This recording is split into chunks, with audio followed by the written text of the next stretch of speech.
Bonjour tout le monde, j'espère que vous allez bien. Moi aujourd'hui ça va top. Je vous retrouve pour une vidéo qui va être de sûr démonétisée. Aujourd'hui je vous parle de Mark Zuckerberg, je vous parle de la censure dans les réseaux sociaux, je vous parle, j'essaie de me la jouer Jésus un peu là avec l'auréole. Je vous parle de sa volonté de mettre fin au fact-checking. Je vous parle de la rédemption. Est-ce qu'on le croit qu'il essaye de passer dans le bon camp maintenant? De dire ouais la censure tout ça c'était pas bien mais maintenant c'est fini. Donc on va parler de tout ça dans cette vidéo. On va aussi parler de son thème astral. Et le soleil il sera toujours là pour nous aider. Pour faire la belle luminosité. J'espère que cette vidéo elle vous plaira. Et c'est tout de suite sans plus attendre. Voilà, sur cette chaîne YouTube, j'ai plusieurs fois discuté de l'importance, d'après moi, de la liberté d'expression. Parce que, en fait, c'est quoi l'avantage de la liberté d'expression? C'est qu'on peut discuter de nos idées, y compris les idées qui sont justement problématiques ou fausses. Et ensemble, après, on peut mettre ces idées un peu comme dans une arène de gladiateurs. Et via des processus intellectuels de discussion, de débat, etc., argumentatifs, on peut façonner ces idées et on peut réaliser ah ouais, en fait je pensais ça et en fait quelqu'un m'a expliqué que c'était faux. Mais heureusement que j'ai pu le dire, j'ai pu dire qu'est-ce que je pensais. Et où c'est que la liberté d'expression elle est particulièrement importante, parce que la liberté d'expression c'est un concept, mais il y a aussi quelque chose de juridique qui change beaucoup selon les pays. La liberté d'expression elle est surtout importante, c'est qu'on doit avoir le droit de critiquer le gouvernement. Et on doit pouvoir avoir le droit de dire écoutez, là, moi j'ai l'impression qu'il y a manigance. C'est ça la liberté d'expression, c'est ça le plus important. Parce que si on ne peut pas librement, justement, parler de nos gouvernants, on est dans une tyrannie par définition. Et du coup, ces dernières années, on l'a vraiment vu sur les réseaux de Meta, donc je le rappelle, Facebook, Instagram, WhatsApp. WhatsApp un peu moins quand même, on va le dire. Mais en tout cas sur Facebook et Instagram, souvent on l'a vu, quand on essayait de partager certaines informations par rapport à certains sujets d'actualité qui étaient quand même, on va le dire, voilà, assez prenants. Donc notamment le fait qu'on nous a dit vous n'avez plus le droit de sortir, vous n'avez plus le droit de vous rapprocher des personnes, vous pouvez être amendé si vous tenez la main de votre copine dans la rue, il y a des couvre-feux, vous devez fermer votre restaurant, votre business. Vous n'avez pas le droit de continuer de couper les cheveux des gens. Vous êtes obligé de porter un masque. Vous êtes obligé de vous faire bam bam bam un nouveau truc expérimental si vous voulez continuer de sortir. Bref, Total 1984, un truc de malade qu'on n'a jamais vu de notre vie. Pour un problème que voilà, on nous disait ça c'est le problème. C'est le problème. Vous voyez de quoi je parle ? Et du coup, on nous a dit, en gros, vous pouvez pas en discuter parce que vous êtes trop cons et vous faites que de partager des mauvaises informations, là. Puis ça va pas du tout, là. Vous avez vu vos informations sur Facebook, là, que vous dites que ce truc, ça peut être dangereux éventuellement et que ça marche pas pour résoudre le problème de transmission de l'autre problème, justement. Vous êtes trop cons. Vous êtes trop cons pour parler de ça. Et du coup, on vous censure. Et quand vous mettez des informations là-dessus ou que vous émettez vos doutes sur la pertinence de fermer tous les business pour résoudre justement le problème de transmission de l'autre problème. Là, Mark Zuckerberg, qu'est-ce qu'il vient de dire sur le podcast de Joe Rogan? Il vient de dire que beaucoup de ces informations qui étaient demandées par l'État américain notamment d'être censurées, elles se sont avérées vraies. Ah, comme c'est ballot. Pushed us super hard to take down things that were honestly were true, right? I mean, they basically pushed us and said, you know, anything that says that vaccines might have side effects, you basically need to take down. And I was just like, well, we're not going to do that. Like, we're clearly not going to do that. I mean, that is kind of inarguably true. Who is they? Who's telling you to take down things that it was that talk about vaccine side effects? It was people in the Biden administration. Alors, la carte du ciel de Mark Zuckerberg, né le 14 mai 1984, on va brièvement en parler, je ne vais pas vous faire une analyse complète, mais de toute façon, ce qu'on voit, c'est que il faut surtout parler de deux signes, donc le taureau et le scorpion. Si vous connaissez ces deux énergies, leurs qualités, leurs défauts, vous pouvez avoir une idée un peu des travers de Mark Zuckerberg, parce que c'est vraiment cet axe qui est dominant. En taureau, il a le soleil et Vénus qui est en domicile. Et ça lui donne, on va le dire simplement, le goût du luxe. Le goût de profiter de la vie, profiter de sa famille, les valeurs un peu conservatrice traditionnelle, mais aussi l'avarice. Hein. Donc ça, c'est un des défauts du taureau, c'est de vouloir toujours plus et de jamais avoir assez. Et surtout, là, c'est là qu'on va avoir le plus de choses intéressantes par rapport à Mark Zuckerberg. C'est cet amas en Scorpion, avec Pluton, Saturne, la Lune et Mars, sachant que Pluton et Mars sont à domicile dans ce signe. Le Scorpion, c'est un signe qui adore explorer les tréfonds psychologiques. Le taureau, il aime les choses simples, il aime justement la douceur, profiter des plaisirs de la vie. Le scorpion, il aime aller dans les profondeurs. Il aime comprendre qu'est-ce qui motive les gens, qu'est-ce qui leur fait souffrir, qu'est-ce qui a de l'impact sur eux, en fait, qu'est-ce qui les passionne, qu'est-ce qui les fait bouger, en fait, qu'est-ce qui les fait vibrer. Et du coup, on voit, il a vraiment cette opposition-là qui est très marquée dans son thème astral et d'ailleurs très renforcée par ce Jupiter en Capricorne. Ce qui est intéressant justement, c'est que, on le sait, Facebook, Instagram, WhatsApp, ils espionnent absolument toute la planète, ils vendent nos informations. Mais Mark Zuckerberg, dans son PC, donc là mon PC il est fermé, on voit pas, mais sur la caméra il a mis un scotch, comme moi, parce que c'est important de faire ça en fait, parce que tous les appareils qui ont des caméras, les caméras elles sont tout le temps activables, sauf si vous avez un de ces téléphones qui a un vrai switch qui va couper la liaison électrique justement, donc quand c'est éteint, il n'y a pas de connexion.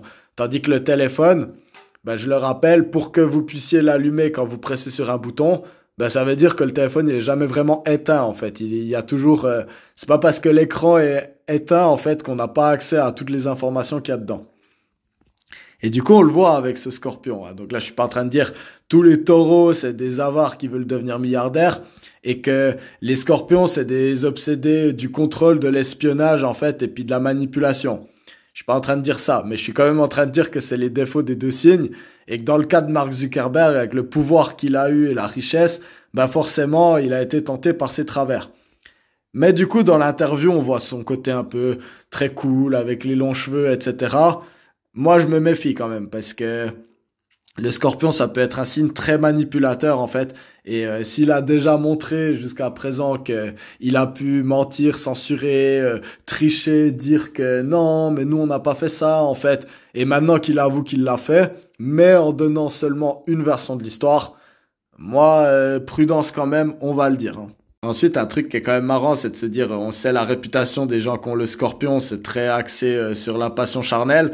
On rappelle, Facebook, ça a été créé comme une application de rencontre au début. Donc le gars, il était à l'université, génie de l'informatique, ça y a rien à dire. Mais voilà, son intérêt, il était quand même dans un aspect spécifique au début. Ce que je noterais quand même par rapport à ce Mars en Scorpion, c'est que je l'ai dit, donc Mars en Scorpion, les planètes en Scorpion de manière générale, ça peut être des gens qui ont beaucoup la maîtrise de leurs émotions, du coup ils peuvent mentir très très bien, donc ils peuvent jouer des rôles pour manipuler. Mais Joe Rogan, il a ça aussi. Et du coup, ils sont forts pour manipuler, mais ils sont aussi très forts pour savoir quand on les manipule. Et du coup, c'est intéressant parce que quand on regarde l'interview, ils ont l'air très sympas de parler et tout, mais au fond, Zuckerberg, il sait qu'il est en train de mentir à Joe Rogan, et Joe Rogan, il sait que Zuckerberg est en train de lui mentir. Et Zuckerberg, on peut sentir qu'il sait aussi que Joe Rogan n'est pas si con que ça. Et du coup, des fois, Joe Rogan, ça c'est sa spécialité, il joue le mec musclé, hyper débile comme ça, qui est fan du UFC. Mais c'est un génie, Joe Rogan, il est vraiment intelligent. Et il adore justement jouer un peu l'idiot, ou le gars super sympa. Et après, Mars en Scorpion, il va te poser les questions qui fâchent. Donc plusieurs fois dans l'interview, il s'est pas laissé avoir par tous ces jeux et j'ai trouvé ça intéressant. Donc voilà, maintenant je vais vous parler un peu de comment j'ai vécu toute cette censure autour du Covid. Et comment ça a été une des épreuves les plus difficiles de ma vie.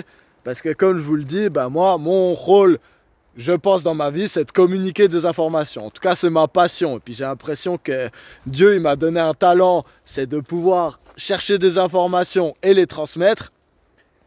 Et du coup, dans l'événement politique majeur, le plus important justement de mon vivant, cette crise Covid, le confinement mondial, des milliers de personnes mises à l'arrêt, la production du monde arrêtée, des mandats qui ont été faits à coordonner dans tous les pays avec plus ou moins de variances, notamment moi en Suisse, j'ai eu un confinement beaucoup moins dur que vous, ce que vous avez eu si vous regardez cette vidéo en France. Et si vous êtes dans des autres endroits, peut-être vous avez eu plus ou moins difficile. Au Canada notamment, ça a été très très dur pour vous. Mais du coup, voilà. Tout ça arrive. Moi, très vite, je commence à voir que l'histoire du pangolin, c'est pas très plausible par rapport au fait qu'il y avait un laboratoire T4, justement, de recherche bactériologique à Wuhan, le premier lieu, justement, où il y a eu le Covid. Et notamment plus tard, ça s'est avéré vrai que les patients zéro, c'était des scientifiques qui travaillaient dans ce laboratoire. Donc voilà, vous, si vous voulez encore croire à l'histoire du pangolin, ben écoutez, c'est une hypothèse. Moi, je crois plutôt que c'était dans le laboratoire, on faisait des expériences bactériologiques, à des fins probablement militaires. Laboratoire, je le rappelle, financé notamment par les États-Unis, la France, beaucoup d'autres pays européens et la Chine. Donc voilà, des fois on les croit un peu ennemis, mais pour des autres trucs, ils sont quand même assez proches. Et du coup, bah ça, je commence à me dire, ok, bon, là ça commence à sentir un peu bizarre, parce que du coup ça veut dire, qui c'est qui a financé ce labo? C'est la NIH, National Health Institute des États-Unis. Avec qui? Ou National Institute of Health, c'est NIH, ouais. Avec qui à sa tête? Anthony Fauci. Un personnage déjà très controversé pour beaucoup de choses. Et qui c'est qui est amené à gérer la crise du Covid? Anthony Fauci, le mec qui a financé le labo. Et du coup, bah moi je vois ça, et puis vu que ça fait longtemps que j'ai pris la pilule rouge et puis que j'ai capté que le gouvernement manipule les gens, donc je le rappelle, opération Mockingbird, la CIA dès les années 70 a infiltré les journaux pour justement faire de la propagande. Et c'est tellement ancré en fait qu'on s'est fait propagander depuis des décennies et des décennies. Bah directement je comprends. Ok, ouais bon, on n'a pas le droit de parler que ça sort du labo parce que si les gens réalisaient que les gens qui sont chargés de gérer cette crise en collaboration avec McKinsey c'est ceux qui ont justement... tout coordonner les différents gouvernements, c'est un cabinet de conseil, McKinsey. Bah voilà, moi j'ai flairé le bullshit et j'ai direct compris, bah logique, on peut pas dire que ça sort du labo parce que sinon on va se demander mais qui a financé ce labo, et les gens s'ils arrivaient à réaliser que tu laisses pas les gens qui ont créé le problème et qui te disent que c'est pas eux et qui sont en train de mentir là-dessus, tu les laisses pas gérer la crise après derrière. Ça va pas, ça c'est un truc... c'est un truc de pervers narcissisme, hein. C'est le bourreau qui te crée un problème et qui te dit que c'est le sauveur, hein. Après, génial, ils arrivent à développer un vaccin super vite. Un vaccin, parce qu'au final, c'est une thérapie génique, avec une nouvelle technologie. Et du coup, là, quand t'as un peu l'esprit que tu réalises que les tyrans, ils sont capables de faire des expériences médicales de masse pour des fins vraiment tordues, tu te dis, ok, bah déjà, ceux... qui ont créé un problème mondial qui a foutu le monde dans la merde économique, sanitaire, majeure et psychologique, on n'a pas peur de les gazlighter, de leur faire croire que c'est pas nous, on les enferme chez eux, on les rend alcooliques, drogués, dépressifs, divorcés, parce que le choc, ça, les gens déjà ils tenaient à peine comme ça, mettre au boulot de dos, et là tu leur fais un truc comme ça, bah forcément on a tous un peu pété les plombs. Et du coup, ils créent le nouveau vaccin, génial. Génial, moi j'ai toujours dit, bah voilà, c'est un médicament, t'en parles avec ton médecin, tu fais des recherches, il y a toujours des pour et des contre. Le risque qu'il peut prévenir, bah il peut être plus ou moins risqué selon ta situation. Du coup, moi j'ai jamais été anti-vax, moi je me suis toujours dit, mec, si c'est le mieux pour toi, bah vas-y. Alors il y a des gens, par exemple ma grand-mère, ben voilà, on lui a mis la pression, on lui a dit vous êtes âgée madame, il faut que vous fassiez ce vaccin. Elle fait le vaccin, elle canne une semaine après. Donc voilà, directement je me suis dit ok bon bah peut-être c'est pas si sans risque que ça. Et ils disent à tout le monde oui c'est safe, vous inquiétez pas. Et qu'est-ce qui est le plus dégueulasse, c'est que je peux pas dire publiquement que ma grand-mère elle a canné à cause de ce vaccin. Et qu'est-ce qui se passe en plus? Parce qu'elle avait l'immunité naturelle, elle avait déjà chopé le Covid. Et ça aussi, information censurée, le mot immunité naturelle. Et du coup là, je commence à me dire, ok bon, on n'a pas le droit de parler de l'immunité naturelle, ils poussent tout le monde à faire ce putain de vaccin. Ma grand-mère elle canne, une semaine après avoir fait ce vaccin, je peux pas en parler sur les réseaux. Et en plus, une manigance de comment ils font reporter les effets secondaires du vaccin. Ils ont fait en sorte que pour être considéré vacciné, tu devais avoir pris le vaccin depuis 2 semaines. Avant ça, ils disaient non, t'es pas considéré vacciné. Du coup, ma grand-mère, elle attrape le Covid à cause de ce vaccin. En tout cas, elle est positive au test du Covid, elle tombe malade après ça. Elle meurt 1 semaine plus tard. Et comment elle compte dans les statistiques officielles? Décès du Covid. Donc, les gouvernements peuvent utiliser son décès pour augmenter la peur. Et il n'y a rien qui dit « Ah, elle a canné 1 semaine après le vaccin. » C'est le vaccin qui l'a buté, en fait. Et du coup, qu'est-ce qui se passe? Ils utilisent la peur du problème qu'ils ont généré eux. Donc, ils créent un putain de virus en labo. Ils enferment tout le monde. Ils empêchent les gens de travailler. Ils les plongent dans une crise économique horrible. Donc, ils créent vraiment le problème, eux. Et après, ils disent... On a la solution à ce problème pour que vous puissiez recommencer à travailler. Et là, c'est de nouveau cette inversion du triangle de Chapman, victime, bourreau, sauveur. Donc ceux qui vous ont dit non, vous n'avez pas le droit de travailler, ils vous disent si vous êtes sage, vous pouvez recommencer à travailler. Mais c'est sur vous. Et pour ça, vous devez faire le truc. Parce qu'il n'y a que ça qui peut empêcher de justement propager le problème et qu'il y ait encore plus de décès et encore plus de problèmes. Donc c'est sur vous maintenant. Et du coup, ils mettent la pression et puis ils commencent à instaurer les passes sanitaires. Un truc de malade. Un truc de malade. Je vous rappelle, il y a le secret médical. C'est censé être un truc de base. Et là, on vous dit quoi? On vous dit on va vous ségréguer selon si vous êtes un bon citoyen qui fait le truc pour sauver la communauté, pour protéger les autres, ou alors vous êtes un complotiste. Et vous le faites pas. Parce que vous êtes anti-vax. Parce que vous croyez pas en la science. Parce que vous ne croyez pas aux médecins. Parce que vous croyez quoi? Vous avez vos informations sur Facebook.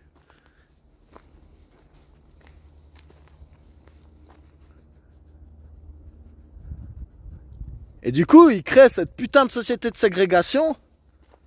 Dans les plateaux télé, il y a des mecs, genre Noam Chomsky, qui disent les non-vaccinés, il faut qu'on les sorte de la société, qu'on les laisse crever ailleurs.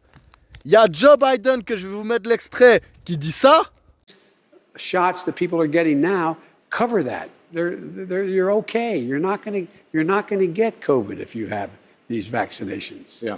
I want to stay on this subject. Ils font cette manipulation psychologique sans fin à vraiment faire culpabiliser les gens. Tout le monde flippait, tout le monde se disait ah ouais non mais je dois faire ça, ok c'est expérimental mais on me dit que ça marche, ok c'est une nouvelle technologie, ok mais bon on dit que ça va me faire protéger. Vraiment on fait cette culpabilisation des gens. Et qu'est-ce qu'on apprend? Qu'est-ce qu'on sait aujourd'hui?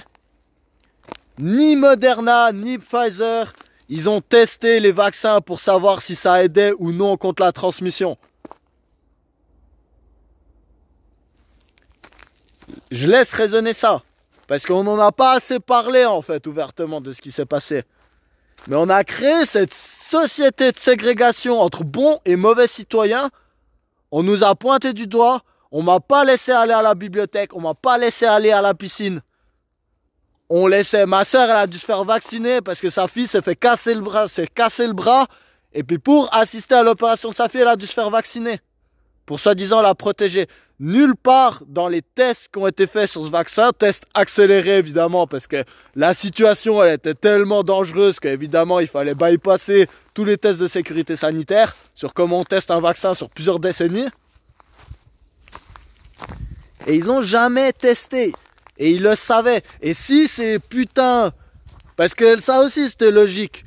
Pour se faire vacciner, non mais désolé mais c'est... Ou justement c'est là où je vous dis être complotiste ça aide. Parce que complotiste c'est juste tu sais qu'ils vont essayer de te niquer. Et du coup quand ils te disent dans cette situation mirobolante non mais avant de te faire vacciner tu vas signer une décharge qui nous enlève toute responsabilité s'il y a des effets secondaires. Et après on dit ok mais on pourrait quand même regarder les tests que vous avez fait. Ok vous les avez fait à la vitesse grand V, on comprend, il y a une urgence, ok. Pourquoi pas vous laisser faire les choses un peu plus rapidement. Donc moi je suis pas non plus contre. Mais on pourrait avoir accès à vos recherches. Ah non, si vous signez le truc, nous on a vendu nos produits. Mais on a fait signer une décharge à tous les gouvernements que pendant 75 ans, on n'avait pas le droit de dévoiler nos études. sur les tests qu'on a fait. Mais vous signez la décharge, hein. On est responsable de rien.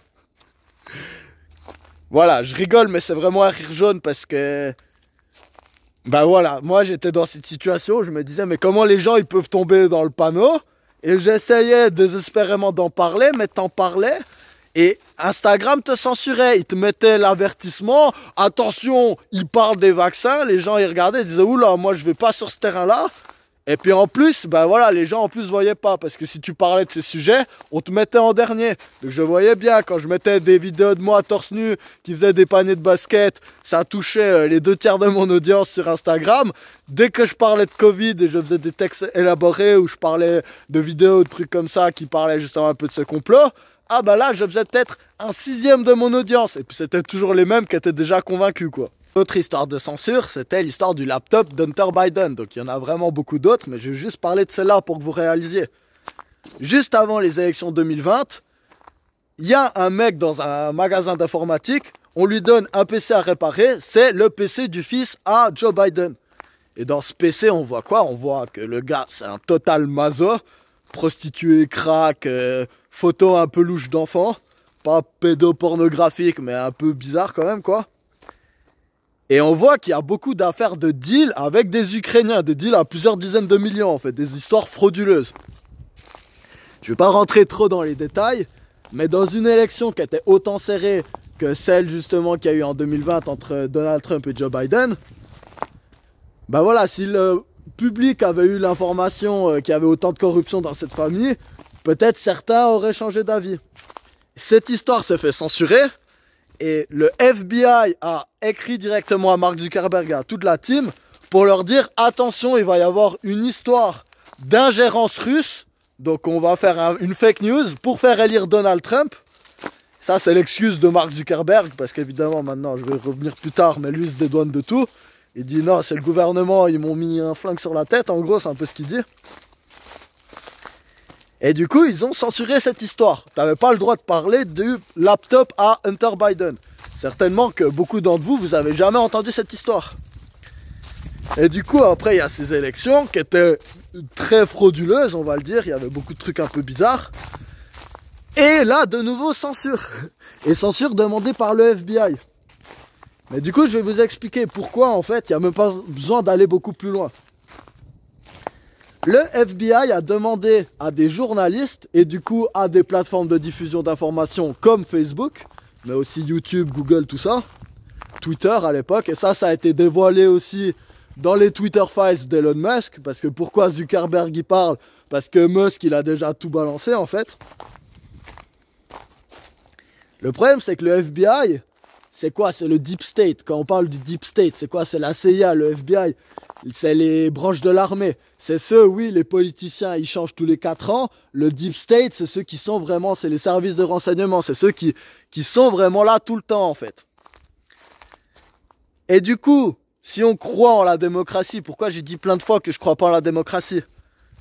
C'est parce que le FBI, il travaille pour les États-Unis, pour le peuple américain. Et le peuple américain, il est censé élire son leader. Et du coup, les informations, elles doivent être justes, pas corrompues et tout. Et la CIA et le FBI, par essence, ils peuvent pas interférer dans les élections.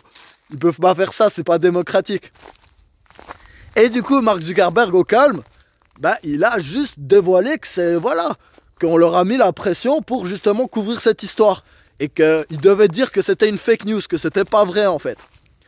Réinformer les gens et leur mettre l'information officielle, le petit lien Wikipédia. Wikipédia c'est totalement corrompu, hein. Croyez pas, alors peut-être pour des trucs sur la physique, l'électrotechnique ou la chimie ou j'en sais rien quoi, Wikipédia c'est super balèze, ou pour certains trucs historiques, mais pour beaucoup d'autres choses, attention, c'est totalement corrompu Wikipédia. Et du coup Zuckerberg en avouant ça, bah, il avoue quoi? Il avoue l'existence du Deep State et l'interférence dans les élections. Et je rappelle que Donald Trump, il s'est fait bannir de Facebook, Twitter, tout ça, parce qu'il a parlé de cette interférence dans les élections. Alors lui, il est allé plus loin, je suis d'accord, Donald Trump, il fait toujours ça, il va toujours trop loin. Mais n'empêche que quand même, ils ont censuré un des personnages politiques les plus importants, dissidents du système. Donc ça prouve que les États-Unis ne sont pas dans la démocratie. Et ça, il y a plein d'autres exemples qu'il y a eu dans l'Union européenne, dans des autres pays, où justement certains gouvernements ont explicitement écrit à Meta pour censurer certains dissidents politiques. Du coup voilà, maintenant la question c'est, est-ce qu'on croit à Zuckerberg quand il dit sur le podcast de Joe Rogan que maintenant c'est fini tout ça, le fact-checking c'est fini, qu'ils vont plus censurer, shadowban des personnes pour partager des informations? Mon avis personnellement, j'y crois pas. Donc voilà, moi je pense que là, on lui a dit qu'il fallait faire des annonces publiques parce que le vent il est en train de tourner. Donc l'élection de Donald Trump a culturellement beaucoup changé les choses, au niveau notamment de la liberté d'expression. Et du coup voilà, maintenant je pense que Zuckerberg c'est un opportuniste. Je pense que quand il dit que le but de Facebook ça a toujours été de donner une plateforme d'expression à toute la planète, c'est absolument faux. Donc lui, son but premier, c'était de créer un réseau de rencontres pour baiser, en gros, il faut le dire, entre étudiants des Ivy League Schools. Donc au début, c'était Harvard, et après, ça s'est propagé dans les Ivy League, c'est toutes ces très grosses universités prestigieuses. Ça, c'était le but premier de Facebook. Après, le but secondaire, ça a toujours été de faire de la thune. Donc là, il a plus de 100 milliards, c'est pas pour rien. Donc son but, c'était pas de donner une plateforme d'expression, c'était ça au début, hein. Donc maintenant, il se la joue un peu cool et tout, les longs cheveux, jujitsu et tout. Ok, peut-être on peut lui donner le bénéfice du doute. Donc moi, j'aimerais bien qu'il lève la censure. Et s'il le fait, tant mieux. Moi, voilà, moi je suis pas pour pendre les gens, justement. Alors c'est hardcore ce que je dis, mais faut quand même réaliser l'ampleur de la situation vu le nombre de décès et la crise économique que ça a créé. Moi, je suis pas pour pendre ces personnes, mais il y a beaucoup de gens qui vont être pour. Donc quand les gens ils vont commencer à réaliser, donc je le rappelle plutôt en verso là, la dernière fois que ça arrivait, on a coupé les têtes au roi. Donc les gens dans des élans populaires, on sait jamais comment ils veulent se venger, hein. Moi, je suis pas pour ça. Moi, je suis pour voilà. On va pas oublier, on va pas faire genre ça s'est pas passé. Des excuses, ça ferait plaisir. Et lui, il s'est pas trop excusé, c'est ça le problème. Pourquoi je lui fais pas confiance? Bah parce qu'il s'est pas vraiment excusé. Donc il a juste dit c'était pas notre faute. Donc voilà, maintenant on va s'assurer qu'on fasse les bonnes choses. Je sais pas trop, on verra. On verra bien en tout cas.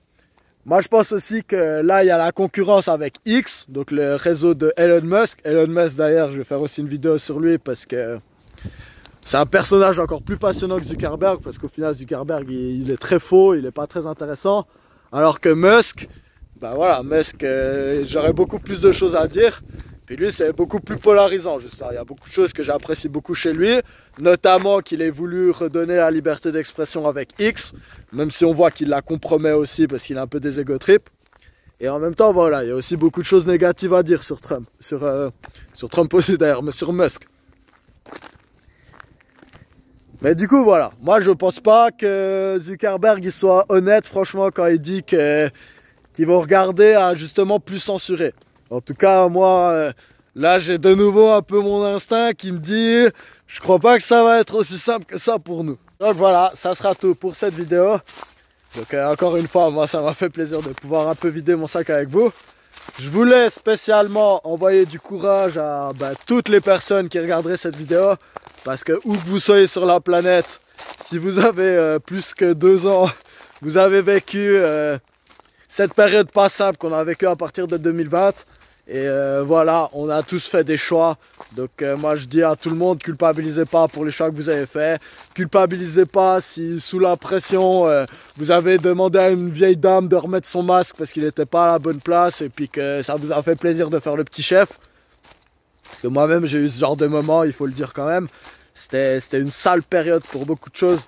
Donc force à tous, force spécialement. Énorme shout-out à tous les personnels de santé qu'on a applaudi quand c'était la crise et qu'on a viré sans même avoir le droit au chômage parce qu'ils ne voulaient pas se faire vacciner. Shout-out spécial à toutes ces personnes-là. Et puis voilà, force à toutes les personnes qui ont perdu des gens ou qui êtes vous-même tombés malades des suites du truc qu'ils ont créé dans le labo ou des trucs qu'ils nous donnaient justement pour enlever les problèmes. Shout out à tout le monde. Voilà, c'était une période pas simple, donc là je réalise quand je dis tout ça, des fois j'ai plein de réponses traumatiques qui viennent en mode ah ouais non mais c'était quand même, je sais pas, j'ai l'impression que je parle de mon enfance en fait, tout à coup je réalise genre wow, mais ça c'était quand même chaud. Maintenant que je regarde, maintenant que c'est fini, je me dis quand même ouais ça laisse des traces. Et du coup je pense que on est tous un peu dans cet état encore. Donc rien que de faire une vidéo comme ça où on met un peu les mots vraiment sur tout ce qui s'est passé, ça fait quelque chose quand même. Moi en tout cas, j'ai aimé vous faire cette vidéo. J'espère que YouTube aussi, ils allègent les choses. Parce qu'en vrai, moi je parle de la liberté d'expression qui revient et tout. C'est génial, on peut parler. Mais là, on est sur Google. Donc si ça se trouve, Google ils diront ouais mon coco, ça t'as pas le droit de dire. Du coup, on verra bien si YouTube laisse cette vidéo ou pas. En tout cas, si vous avez regardé en entier, je vous fais un bisou particulier. Je vous dis, prenez soin de vous et on se retrouve tout bientôt pour des nouvelles vidéos. Je vais finir mon tour dans la forêt et vous monter cette vidéo. Allez, bye bye tout le monde!